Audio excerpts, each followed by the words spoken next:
Okay, this one is definitely embarrassing for the country we're going to be talking about, but it's also a little bit more of a serious topic. It's about the Russian-Ukrainian war. At this point, Russia is starting to get desperate for military supplies. They've had a lot of embargoes placed on them. People can't really export arms easily there, and they've been at war for a long time now, so they've gotten to the point where they're in desperate need of resupplies of drones, artillery shells, all that. And they've been looking around, and I guess they've decided to start buying artillery shells from North Korea. And I just feel like once you start having North Korea as one of the only people willing to work with you, that should be a sign that you're the bad guy in the movie, all right? Russia is buying North Korean artillery, according to U.S. intelligence. Moscow's purchase of millions of shells and rockets from North Korea is a sign that global sanctions have hampered the Russian military's supply lines. Before this entire war kicked off, everybody kind of thought that Russia was this guy you didn't want to mess with, you know? For all you knew, he was the guy at the bar who just could pick you up and throw you across the bar into the display of all the pretty bottles, shatter them on your back. Like, that was the vibe. But the fact that they haven't been able to take Ukraine and like the amount of armored vehicles they've been losing, it's almost hysterical that we were ever that afraid of them in the first place.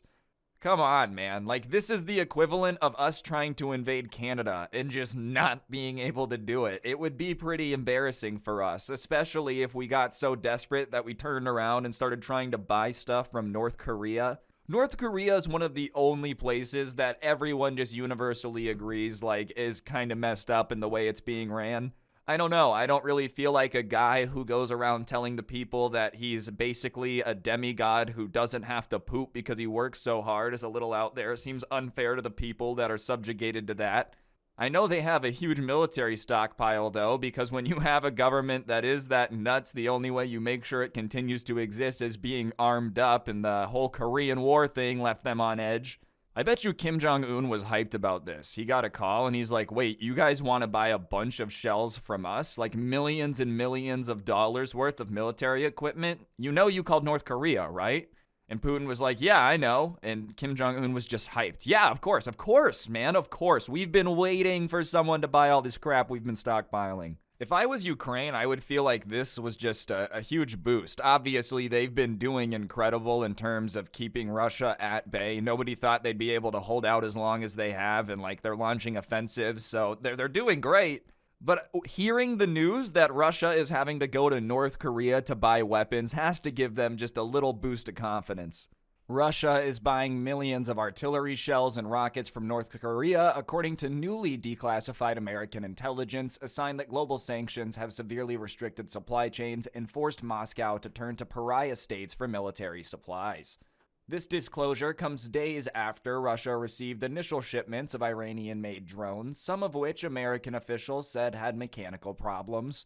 And U.S. government officials said Russia's decision to turn to Iran and North Korea was a sign that sanctions and export controls imposed by the U.S. and Europe were hurting Moscow's ability to obtain supplies for its army. When the sanctions first got levied, everybody kind of thought that they would take a little bit to become effective, and sure, some of them have been more effective than others, but yeah, the fact that they're having to turn to pariah states that don't themselves have a huge reputation for super reliable modern military equipment shows that it's definitely starting to have an impact on that. And at the end of the day, if they're starting to buy things in batches of hundreds or thousands where like 20-30% of them aren't going to work, it's going to severely cut back on their military operational ability. Man, that sounded pretty strategic, didn't it? Woo! Someone throw me a brigadier general hat.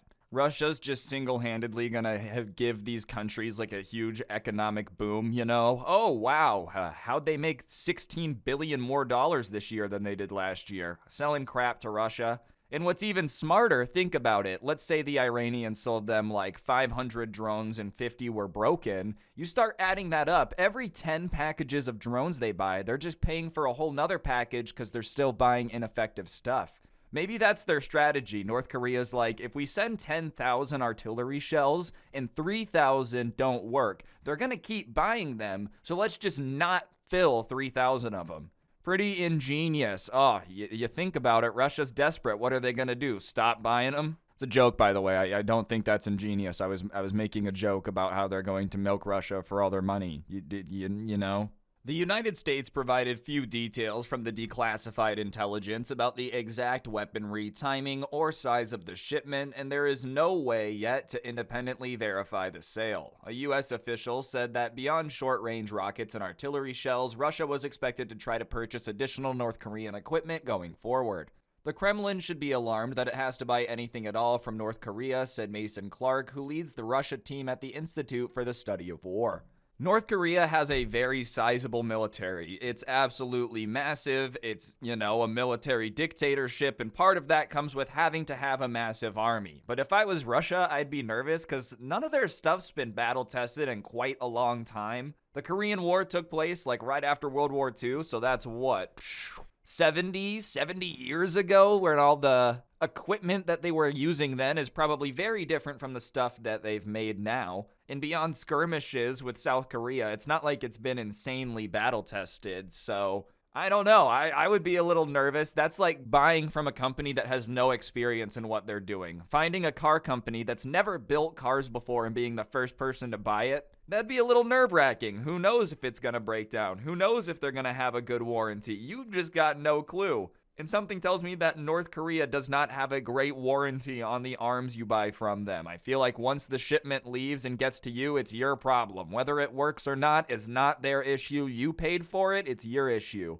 It'll be interesting to see how the equipment works, though. The only war nerd in me coming out. Obviously, war's horrible. I wish it wasn't happening. But the idea that we're going to be able to see North Korean equipment being used in a modern war and just know their capabilities as well. I'm sure the military intelligence agency is foaming at the mouth oh, this is going to be sick. We're going to know all this stuff. And if most of it doesn't work, it's even better. If this slows down Russia and lets us know that North Korea is a paper tiger as well, W's in the chat. Moscow had hoped that China would be willing to buck those export controls and continue to supply the Russian military, but in recent days, American officials have said that while China was willing to buy Russian oil at a discount, Beijing, at least so far, has respected the export controls aimed at the Moscow military and not tried to sell either military equipment or components. I feel like the Chinese government probably just did a quick little math equation and said, oh, the Americans are how much of our economy and the Russians are how much? Well, okay, we'll buy oil on the cheap, but we're not going to do anything that's going to get us embargoed and blocked from exporting as well. They're going to look at the numbers, and just the reality is it's a lot more profitable to continue all the trade with America than risk all the trade for America to provide military components to a government that, you don't really know how everything's gonna pan out in this war, even if you supply them. You don't know if you're gonna burn the bridges with NATO, Europe, the US. And what if it doesn't work out? What if there is instability? You don't want to be on that end of stuff where you burn the bridge and now you're just out of luck. So I'm not surprised that they haven't been willing to cross the line and provide military support. But overall, I just think it's crazy that Russia, which we used to think was just the big, bad, scary guy on the block, is literally buying stuff from North Korea.